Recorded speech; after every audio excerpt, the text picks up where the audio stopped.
I'm Jen Burson. I'm the founder and president of Generation PR. I'm excited that you're here with me today. We are going to jump in to today's topic, which is going to talk about a service that you may or may not be offering. So we are living in the social media age, and people, especially Gen Z, they aren't so much looking for what celebrities are doing for inspiration anymore. Now they're hearing it from influencers. They are dictating the trends, which products are must-haves in their niche. We're going to talk about managing influencer collaborations, partnerships, integrations, campaigns that are seeding influencers with your products, paying them for content that they're creating, running on their channels. You can run ads against it. That's the side of things. We are going to talk about the other side as an add-on service for your brand clients. Okay.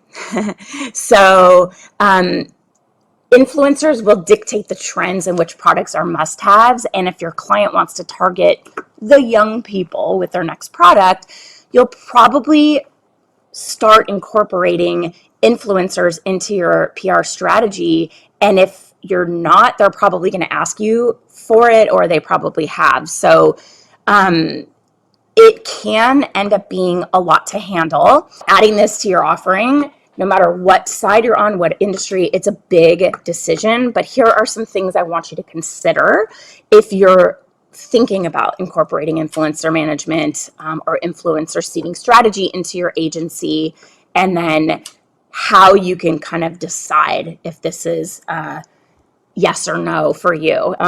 So influencer management is managing communications, collaborations, partnerships with your clients. So again, in this situation, we have the clients, we have the, products that we are looking to get into the hands of influencers. The goal of influencer management is to help your clients gain authority and have some recognition, visibility in your industry by using your niche's most influential voices. They have those followers on their social feeds for a reason. People know they're credible. Credibility is important. Influencers are the ones that are the best at really moving the needle and making an impact on their audience, are seen as credible. They're really passionate about the work they're doing, passionate about a product if they're talking about it. They are trustworthy when it comes to recommendations and brand partnerships. They're not saying yes to every single thing that comes their way. They're not saying yes to things that aren't a good fit just because they want the money. They are trustworthy because they are vetting and choosing to talk about things that they really love and believe in. One of the things that has been an important metric kind of in the past is the size of their following, right? We've got, the micro influencers, nano influencers, macro, and then these mega influencers. What's best for your client is going to depend on your niche, and it will also depend on the budget, because the bigger the follower, the bigger the budget. However, I'm going to make a little counterpoint here. We are noticing that the partnerships that are going to move the needle are more focused on value versus size. So we're not really following as much the size and paying for that visibility. This era, I believe, of categorizing these influencers by size, if it's like nano, micro, a mid-tier, it's kind of obsolete. So now we're looking at a more holistic approach, a more value-driven approach. So it is about being a little bit more discerning, maybe a little bit more focused on data. We're looking at impact over just numbers. It's about what is the unique value that influencer brings.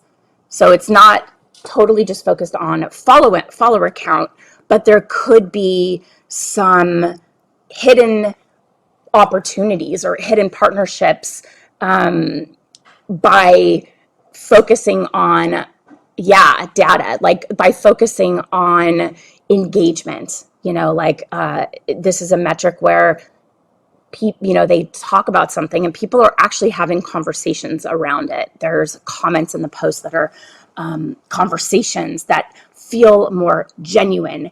They're, it's, if you just focus on this influencer size and you pay based on that, then there's this broader context that you're missing, and it could be like a pretty costly oversight. So we notice that our clients are kind of opening their eyes to the fact that the value doesn't just lie in the numbers. It might be a more nuanced, kind of multifaceted dynamic with an influencer that has value-driven, value-oriented approaches to partnerships. Consumers are going to be making value-driven decisions when they purchase.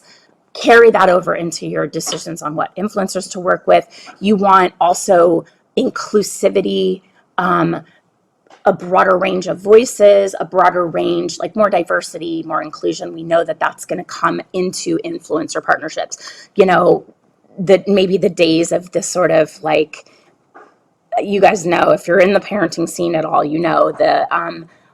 the Utah perfectly like the perfectly curated beautiful moms who've just everything's just perfect and beautiful at all times. That's a huge missed opportunity to bring in some diverse voices, some diverse faces. So if your influencer targets can offer metrics on engagement and what those other partnerships have looked like and how successful they've been, that's going to be a lot more valuable than just this influencer has 100,000 followers. We also want to make sure that their content is really well aligned with what your product is about or what your service is about, so that it is authentic for them to be talking about it.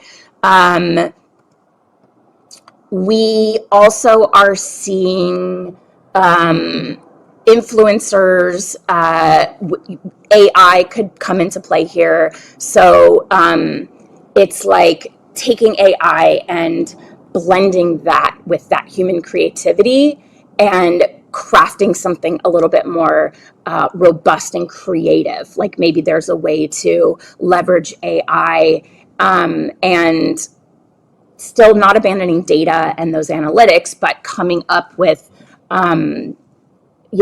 AI insights with human creativity to have something that's just totally unique and different.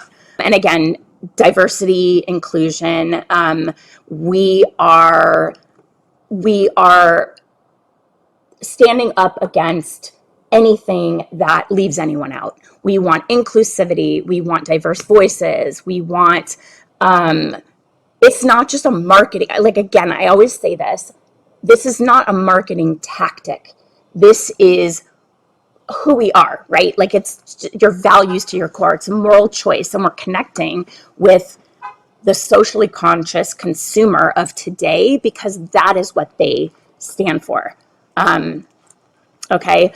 Other ideas around influencer management. What we do in our agency, we look at influencer marketing kind of as another extension of PR. So it becomes another kind of outlet similar to PR and advertising. It's kind of a crossover of visibility where you could have pay to play where you have a budget and you're able to control some of those variables because you're now paying for that integration, or it could be all earned if you are getting your product into people's hands and then they're talking about it. It's a lot of work, finding the influencers' brand deals, and those people that are managing work on a commission usually. So they are only getting money if they close deals. It's usually around 10%. And so you have to think your manager is really going to be pushing a lot of things that come their way that might not necessarily be the right fit because they want to get paid. If you're also pitching the media and you're getting the media features, not just brand deals, then that's a separate fee. That would be like a retainer-based model. So you are getting paid on that side. But influencer just partnerships would be commission-based after a deal closes. But there is a lot that goes into working with influencers. And here's just kind of a sample list of what we are doing in influencer management and what it entails. There is the aspect of negotiating an influencer contract, like getting a better deal than if you were to, your client was just going to walk in off the street and get their rate sheet. So it's like, are they getting that tag? This is part of it is monitoring those posts and including that FTC collaborator tag or paid advertisement because they have to follow those guidelines. It's illegal if they're talking about a product that they've been paid for that they have not mentioned is a paid collaboration. That is against the law, and your clients can be fined. You want to also be on top of whether the contract gets paid. You're going to be managing the kind of talking points, creating like an influencer fact sheet that they will get the talking points that you want them to include. You'll get the kind of guidelines of how the partnership will look and managing the deliverables that the influencer has created and determine whether or not the client, you want to approve it or not approve it before the client ever sees it, that it passes your test. So you're doing all of that behind the scenes before the client even gets eyes on it. You also want to figure out and have it in the contract what the usage rights are for those assets. What is the length of time? Where can they be used? Who maintains ownership? If there is a license beyond that initial period, what is the cost of that? You know, you want to make sure you're on top of how those can be leveraged beyond just a story goes away in 24 hours. Is it going to be saved in their highlights? Is it going to be part of their feed? You also have to see if they are working with other brands that are competition. And if they are, at what point can they start working with another brand after working with you? What qualifies as a competing brand? So you want to ensure that the influencers you're working with for your clients are sharing the products in a way limiting what the exclusivity period is and what products fall within that category, so you're not up against your competitors in the same week, month, something like that. You also have to make sure they get the samples and have ample time to try it. That's how you know it's going to be really genuine, is that they've had firsthand experience and they'll talk about what their experience was like. That is going to make for better content. So you have to ship the products to them. You have to spend that time to research and find these people. It's really hard. There are platforms out there, but they are very expensive, really expensive. So a lot of it is looking in your niche, following certain hashtags, and figuring out who really fits the bill. A lot of time your clients will know. They'll say, we really love so-and-so and we think she's so great and we would love to get our products to her. They know. So you can start to step in and make those introductions. You also would have to help set up affiliate links and discount codes if they're going to offer that as part of their package. There's a lot that goes into it. So working with influencers is a couple ways. The first is organic seeding. This means that we're just offering the products to people that are interested, that are a good fit. There's no payment exchange. The payment is the product itself. So we usually include that in a normal retainer for our product-based clients. For us, just offering that. With organic seeding, nobody's getting paid. You're gifting products to an influencer and hoping they'll post about it. You can't ask for anything guaranteed. You just, can't. And you hope they share it with their followers. But there is a lot of risk involved with organic seeding. Obviously, these people get literally dozens of products every month. And there's a high likelihood that your client's PR box might fly under the radar, especially if it's a newer client, it doesn't have a lot of name recognition, or it's offering something that's like one product in a box or whatever, right?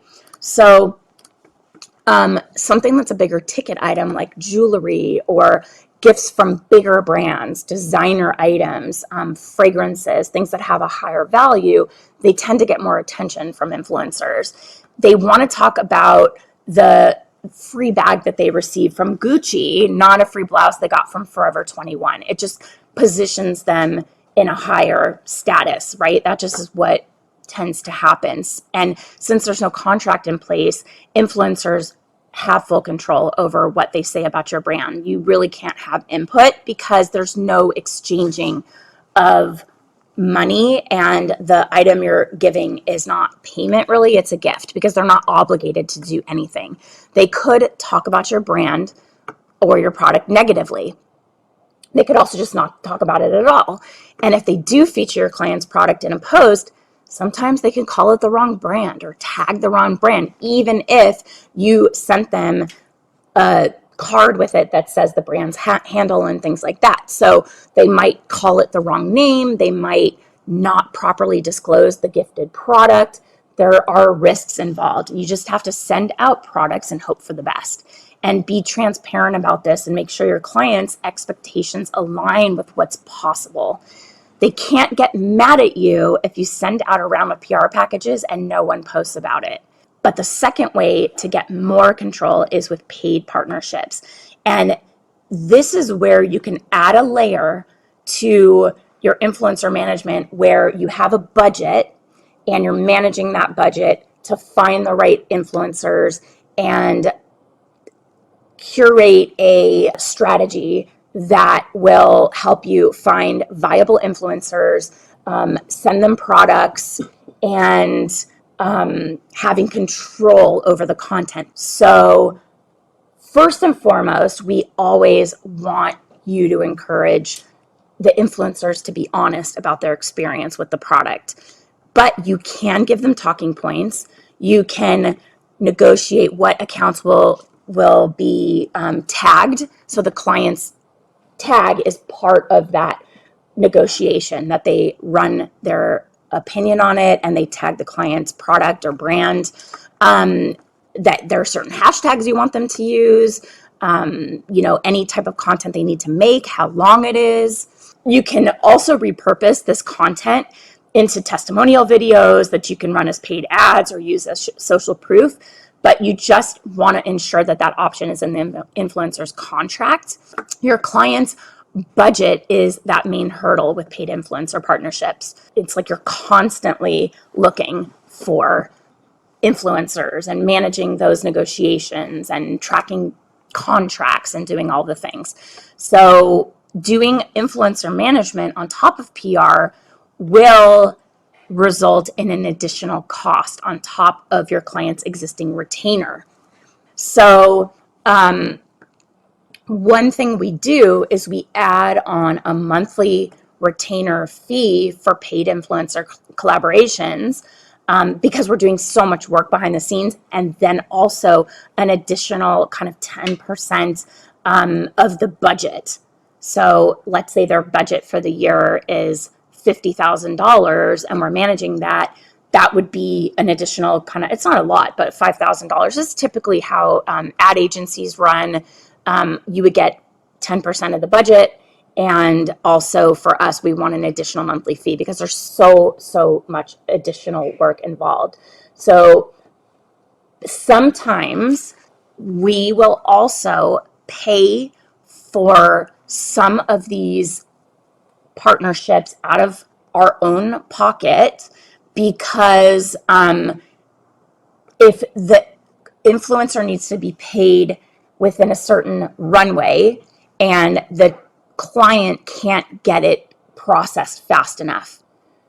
And I trust the clients. This is a big risk, you guys. You have to be really, really comfortable to know that this is going to come back your way. But if your client's payment terms don't align with the influencer's preferred way and timeline of being paid, then you might have to consider paying that influencer and then getting reimbursed by your client. But you have to have the cash flow to do it, and it's scary. So it tends to only be with bigger clients that you're pretty sure are not going anywhere and you have a good relationship with.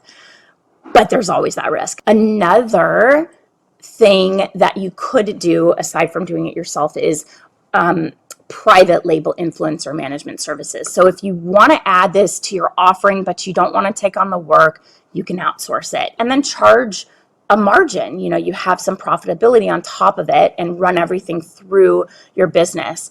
And it may feel a little bit strange, especially if you're used to doing everything in-house. Maybe you have run everything through your business, or you're a solopreneur and this is a new offering, but it can really be worth it because there are so many moving parts to influencer management and it's way more complicated than it used to be. And like there's a lot to pay attention to. So if you have a trusted third party agency or a professional that you really trust, then the amount of kind of headache, time, energy that you're saving, it might be worth it for you. And it is such a value add for your agency that it may be your best bet. You want to think of it as, think of influencer partnerships as an owned opportunity. So the results are more guaranteed and you can show off these results as proven work for your agency. So is influencer management worth it? I think it really depends. There's a lot of questions to ask yourself before you would incorporate this into your agency, and questions you would ask clients. Okay, so here's the questions you should be asking yourself. Does your client have a budget for influencer management beyond just products? How many products do you have at the ready to be able to offer to influencers? Are they ready to pay influencers to post? Do they get why they might need to do that? Have you really explained to them the difference between organic and paid in this context?